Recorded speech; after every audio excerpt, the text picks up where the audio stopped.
A investigação do Grupo de Operações Especiais de Combate ao Crime Organizado em Campo Mourão culminou com a prisão de um empresário e 2 funcionários da empresa que comercializa oxigênio. Em entrevista à imprensa na tarde de segunda-feira, o delegado-chefe da 16ª SDP relatou que, além de violar o lacre do fabricante para transferir o oxigênio para cilindros menores, o empresário ainda vendia o cilindro grande com peso menor pelo preço normal.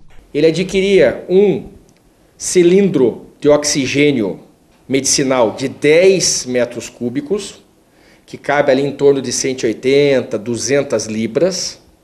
Ele pegava este cilindro maior e repassava, que são aquelas mangueiras que nós aprendemos, o equipamento, ele violava os lacres, tirava o lacre e repassava para cilindros menores de 1 litro cúbico, ou de meio litro cúbico, e tem de 3 litros cúbicos e 2 menores. Ele repassava, especialmente por de 1, ele repassava este gás e vendia.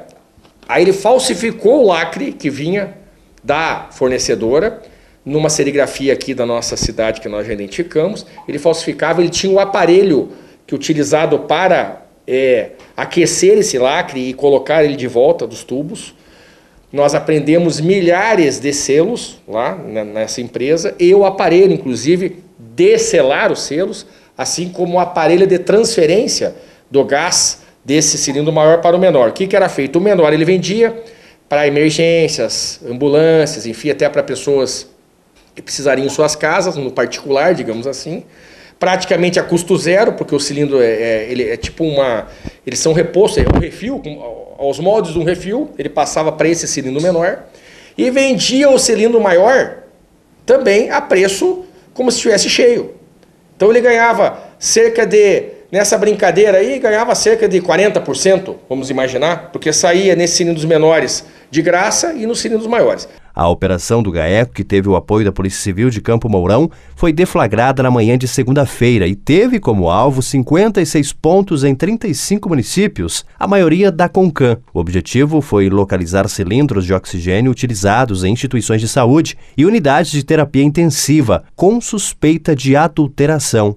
Nós apreendemos lá, que está lá depositado 95 cilindros, e em vários lugares que nós fizemos aqui, as apreensões, até na Santa Casa, aqui nos hospitais, dão cerca de 46 cilindros também, que com essa início, né, ainda que numa análise prévia de indícios de adulteração desse cilindro, e, enfim, desses lacres, especialmente os lacres. Então as pessoas estão presas por um crime contra a saúde pública, que é um crime altíssimo, de 10 a 15 anos de detenção, de pena. Um crime que é de relação de consumo, uma vez que vendia algo que não tinha a medida certa. E como são 3, o crime de associação criminosa. Isso são os 3 crimes que essas pessoas estão sendo autuadas. O proprietário e 2 funcionários que ali entendiam e movimentavam este sistema. É óbvio que na sequência as investigações continuarão e podem vir a ser indiciadas outras pessoas e até presas no decorrer das investigações. Isso é o que ocorreu na operação chamada Cilindro, operação do GAECO, do qual nós participamos e coordenamos nesta nossa região de Campo Mourão.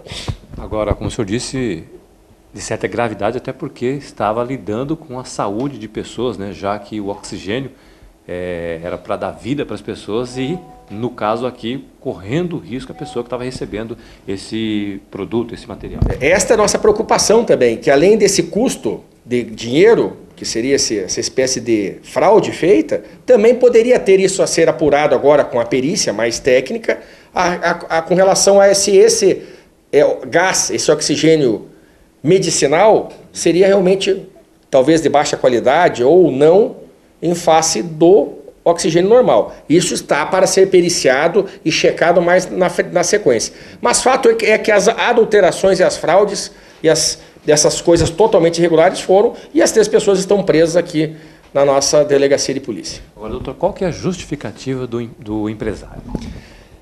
Nós ainda não ouvi formalmente ele, embora ele já confessou para mim, inclusive gravado com autorização dele.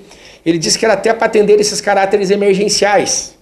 esses tubos menores, porque até envasar um tubo menor lá em Maringá, que é a fornecedora, ou ele vir a fazer o trâmite normal, poderia colocar risco. Então ele alega que seria pela urgência da demanda desses tubos menores.